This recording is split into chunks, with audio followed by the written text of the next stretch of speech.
High friends, welcome back to my channel. कशा तुम्ही सर्व? आय होप सगळे ठीक आहात, मस्त आहात आणि मजेत आहात। तर आजचा व्लॉग स्टार्ट केलेला आहे। तर आज आहे पुरणपोळीची ऑर्डर आणि आता नुकतीच मी थोडंसं सामान घेऊन आले। त्यात आमची लिफ्ट बंद आहे आणि 5 माळे चढणे माझा जीव वरचावर खालचा खाली राहिला। 5 माळे चढण्यात मला ना कंटाळा आला अक्षरशः। आणि अजून आमची 15 दिवस लिफ्ट बंद आहे। कसं व्हायचं काय माहिती, त्यात निधीची एक्झाम चालू झाली, त्यामुळे गोंधळच आहे सगळा। असं चालायचंच, जे काय आहे ते आहे। एक सेकंड, ओके। चला आता मस्त पुरणपोळी बनवायची आहे। तर त्यासाठी हे मी सगळं सामान घेऊन आले जाऊन खाली दुकानातून, कारण सामान थोडं नव्हतं, तर म्हटलं जाऊन घेऊन यावं। आणि पुरणपोळ्या बनवाव्या। मेन म्हणजे माझ्याकडे जायफळ नव्हता आणि डाळ नव्हती। गूळ ऑलरेडी होता माझ्याकडे थोडा, पण मी अजून आणला कारण मला लागणार आहे गूळ। सो मी आधी ही डाळ धुते आणि भिजत ठेवते 1 तासभर, म्हणजे ती पटकन शिजेल। आणि आम्ही आज निशांग आणि मी जेवून घेतो आणि मग पुढच्या तयारीला लागतो। ओके।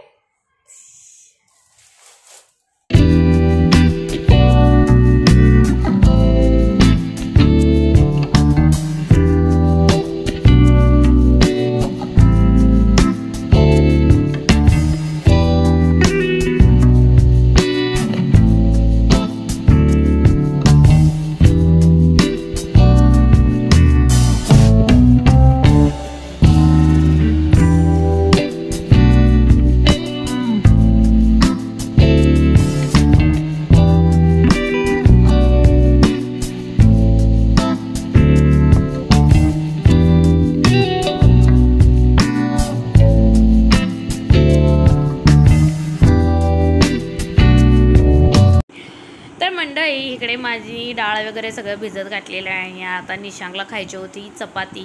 चपातीला जाम लावून निशांगला खूप आवडतं, पण मी रोज नाही देत, कधीतरी एखाद दुसरा दिवस, आठवड्यातून एकदा दोनदा मी त्याला चपाती जाम देते खायला।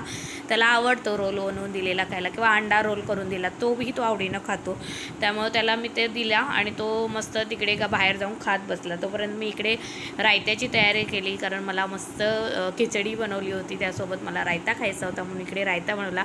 2-3 दिवस झालं मला रायता खायची इच्छाच होते, कारण आता गरमी इतकी वाढले ना की आपल्याला थोडंसं गार काहीतरी पाहिजे असतं आणि थोडंसं टेस्ट येते ना। रायता म्हणा किंवा काकडी म्हणा, कांदा म्हणा, ह्या खाल्ल्यानंतर दह्यासोबत खाल्ल्यानंतर त्याची टेस्ट खूप छान लागते। सो मी त्यासाठी कटिंग चॉपिंग करत होते आणि नंतर मग थोड्या वेळाने मी पुरणपोळ्या करायला घेईन। इकडे मी रायता बनवते।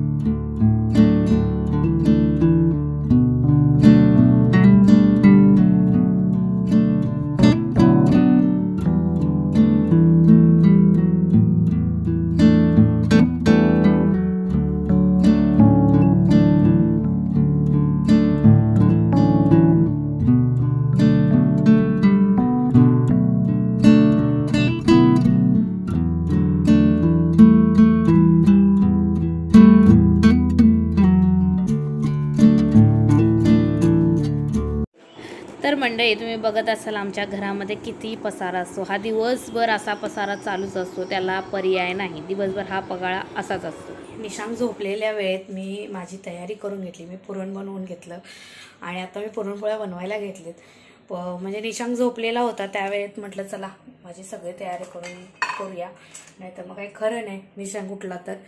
सो मी सगळी तयारी केली, काय काय तयारी केली ती तुम्हाला दाखवते। आणि आता मी मस्त पुरणपोळ्या बनवायला घेतलेले आहेत।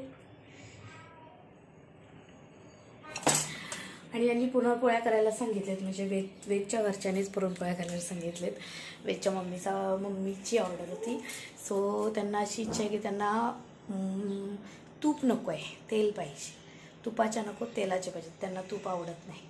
सो मी आता पुरणपोळ्या, इकडे मी गोळे करून घेतलेत पुरण वगैरे घालून। मोठ्या साईजच्या पुरणपोळी, छोटी बनवणार नाही, अशी मोठी बनवणार आहे।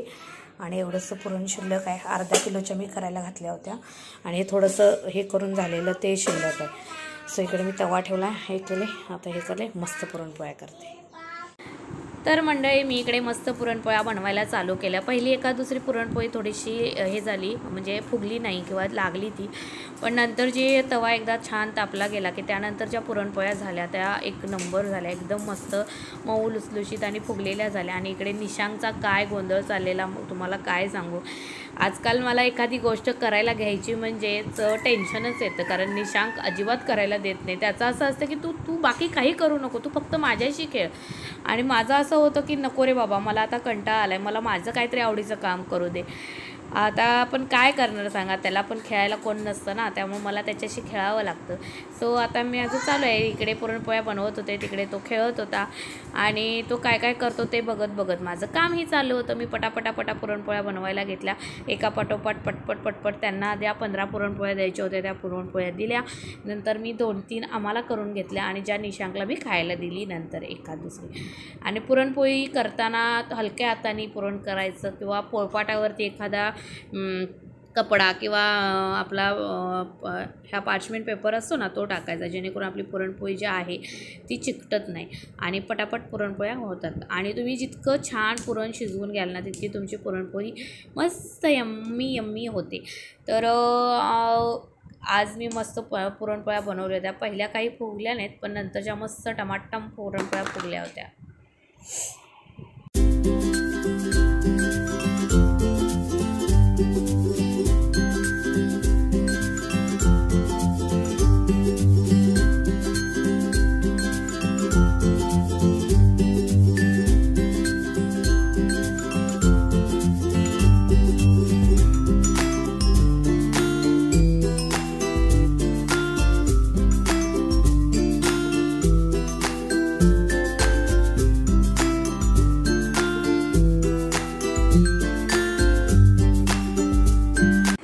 मी पहिल्यांदाच पुरणपोळीची ऑर्डर घेतली होती, त्यामुळे हा मस्त अशा टमटमीत पुरणपोळ्या तयार झाल्या होत्या. पुरण सगळीकडे व्यवस्थित पुजलं होतं आणि मस्त अशा मोठ्या मी पुरणपोळ्या बनवल्या होत्या. सो या माझ्या पुरणपोळ्या आजच्या तयार आहेत ऑर्डरच्या. सो आता ते पॅकिंग करून देऊ. आमच्या निशांकनी हा सगळा खेळण्याचा पसारा केला आहे, तो सकाळी केला. मी दुपारी तो भरून ठेवला, परत तो उठला आणि पुन्हा असं सांडून टाकलं. आणि मी आता 2 वेळा ते भरतीये पुन्हा त्याच्या त्या बघा त्या बकेटमध्ये. जेवढे मी भरेल तेवढं तो उलटतो आणि परत ते बकेट फेकून देतो. आणि हा अजिबात मला भरायला देत नाही. मला झाडू मारायचं आहे, मला आवरायचं आहे, अजिबात करायला देत नाही. इतका आगाऊ झालाय निशांक. आज जा ना. हो काय तुला खाली यायचंय? मी जाणार आता गार्डनमध्ये. मग हे भरलास ना तरच जायचं. खेळणी सगळी पसारा केला असते. जाते बकेटांचा भरूया त्याच्यात. अच्छी मालू का ग धलून जा की. हे इकडे पसारा केलाय, घोडा बघा कसा टाकलाय, इकडे सायकल वेगवेगळे टाकले, संत्र खाल्लंय ते तिथे फेकलंय. असा पराक्रमी झालाय ना हा पोरगा, नुसता सतावतो मला आणि हसतो नी. मरू ते आमचा जाळी यांचा भरूया. जा ना पिलू, जा ना.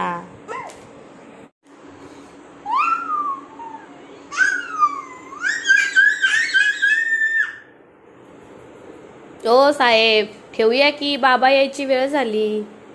ठेवूया हे सगळं, ठेवूया. असं नाही मारायचं, लागतं.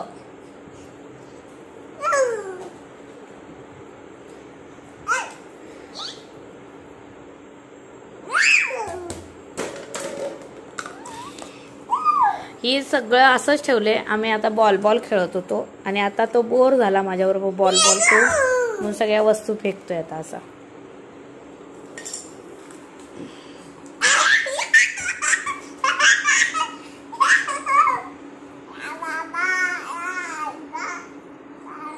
हे एडवान्स कसं दाखवायचं? ए निशांक डान्स कर. इकडे इथे बोल. छोटा बच्चा डांस कर. मागे हो. छोटा बच्चा जान के नहीं कसा.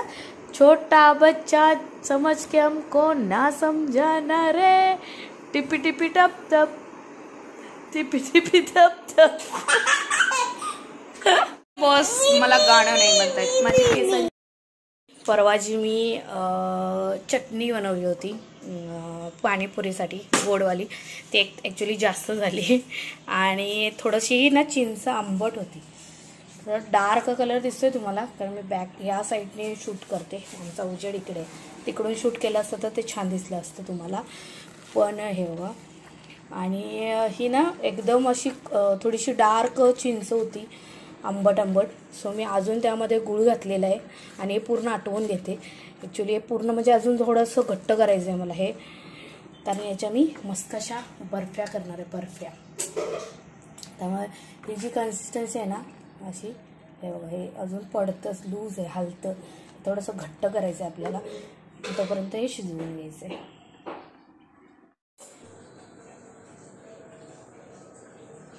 ही जी चटणी आहे ती मस्त दाटसर झाली की एका ताटामध्ये पसरवायची. ताटाला थोडंसं मी तेल लावलं होतं सोडा, त्या ताटामध्ये पसरवायचे आणि एक दिवस ऊन दाखवायचं, म्हणजे ती घट्ट होते आणि मस्त खायला यम्मी यम्मी लागते. तुम्ही जी बर्फी खाता ना तशा पद्धतीनंच लागते, फक्त आपण जी चटणी मस्त जो चटणीचा फ्लेवर असतो ना, आंबट गोडपणा, तो फ्लेवर आपल्याला ह्या बर्फीमधून येतो. तुम्ही नक्की ट्राय करू शकता अशा पद्धतीने. माझी तर आता संपायच्या ह्याच्यात आलेली आहे, पण खूप छान लागते ही खायला. आणि तुम्हाला आजचा हा व्हिडिओ कसा वाटला ते कमेंट सेक्शनमध्ये सांगायला विसरू नका. पुन्हा मी काही जास्त शूट केलं नाही. हा व्हिडिओ आवडला असेल तर प्लीज लाईक, शेअर आणि सबस्क्राईब करायला विसरू नका. Bye bye. निशांकचा आवाज येतो त्याच्याकडे इग्नोर करा.